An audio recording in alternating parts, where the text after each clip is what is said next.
আপনারা যদি ফ্যাসিবাদের হাত থেকে রাষ্ট্রকে সুরক্ষার জন্য এদেরকে চিহ্নিত করে তাদের বিরুদ্ধে পদক্ষেপ না নিয়ে তাদেরকে যদি পুনরায় প্রতিষ্ঠিত করার ব্যবস্থা গ্রহণ করেন, এই জাতি আপনাদের ক্ষমা করবেন না।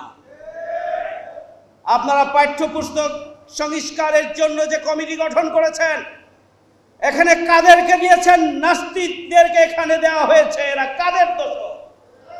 আজকে প্রাইমারি স্কুলের জন্য কমিটি গঠন করা হয়েছে, কাদেরকে দিয়ে কমিটি গঠন করেছেন? অবিলম্বে এই সমস্ত কমিটি বাতিল করে জন আকাঙ্ক্ষা পূরণ করবে, এদেশের দেশপ্রেমিক জনগণের আশা আকাঙ্ক্ষার প্রতিফলন হবে এমন ব্যক্তিদের দিয়ে কমিটি গঠন করতে হবে।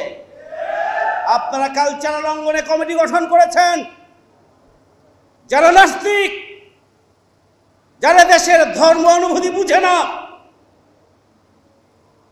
তাদেরকে দিয়ে আপনারা বিভিন্ন গুরুত্বপূর্ণ কালচারাল অঙ্গনের কমিটির চেয়ারম্যান বানান, পরিচালক বানান। আপনারা এক ফ্যাসিবাদকে ছাত্ররা উৎখাত করেছে, আপনারা আর এক ফ্যাসিবাদ, যারা মূলত ফ্যাসিবাদের দোষর, তাদেরকেই প্রতিস্থাপনের ব্যবস্থা করছেন।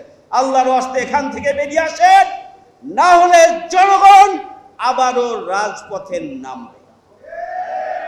প্রিয় ভাইয়ের আমার, ফ্যাসিবাদ বিরোধী ঐক্য দরকার,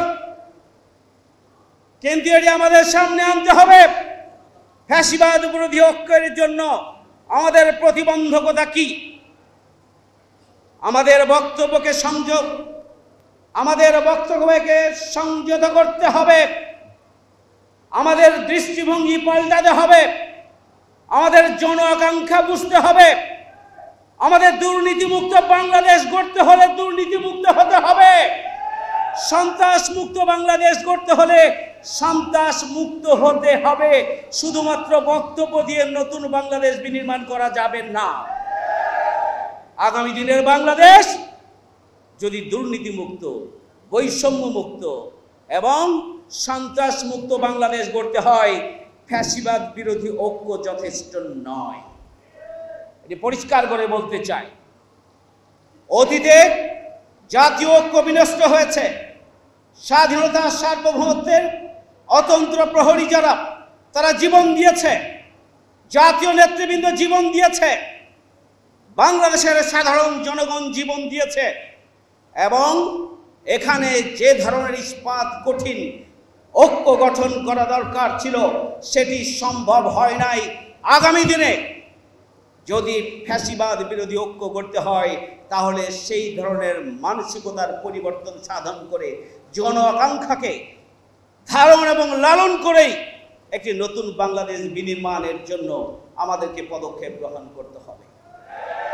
আমাদের পার্শ্ব সংগঠন যেগুলো রয়েছে, তাদের বক্তব্য বিবৃতির দায়িত্ব মূল সংগঠনকে নিতে হবে।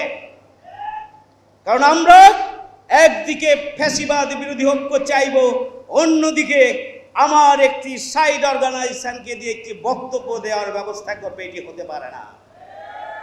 এই জন্য সালাম ভাই থাকলে ভালো হতো। আমি ওনার সামনে বলতে চেয়েছিলাম, আমরা অবশ্যই ফ্যাসিবাদ বিরোধী ঐক্য চাই। ঐক্যের প্রতিবন্ধকতা কি তা 1, 2, 3, 4, 5 করে চিহ্নিত করা দরকার, এবং তা দূরকরণের জন্য আন্তরিকতার সাথেই পদক্ষেপ নিতে হবে।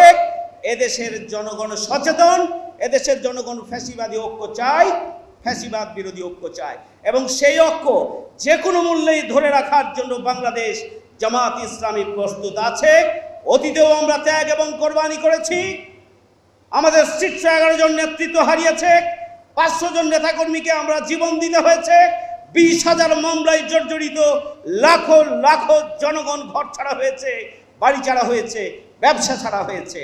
সুতরাং বাংলাদেশ বিনির্মাণে আমাদের এদেশের জনগণের যেভাবে ত্যাগ কোরবানি রয়েছে, বিভিন্ন রাজনৈতিক দলের ত্যাগ কোরবানি রয়েছে, জামাত ইসলামী বাংলাদেশ ইসলামী ছাত্র শিবিরেরও ত্যাগ এবং কোরবানি রয়েছে। সুতরাং আগামী দিনে নতুন বাংলাদেশ বিনির্মাণে সবাই মিলে আলাপ আলোচনা করেই, অতীতের পর্যালোচনা করে আগামী দিনের একটি নতুন নির্দেশনা তৈরি করে আসুন আমরা একটি ফ্যাসিবাদ মুক্ত, বৈষম্য মুক্ত এবং সন্ত্রাস ও ও দুর্নীতিমুক্ত এমন এক নতুন বাংলাদেশ গড়ে তুলি, যারা একটি নতুন বসবাসযোগ্য নতুন বাংলাদেশের সূচনা করতে পারবে। এই বাংলাদেশ গড়ে তুলতে যদি আমরা পারি, তাহলে আজীবন ফ্যাসিবাদের বিরুদ্ধে লড়াই করেছে রুহুল আমিন গাজী ভাই, তাহলে তার আত্মা কিছুটা হলেও শান্তি পাবে।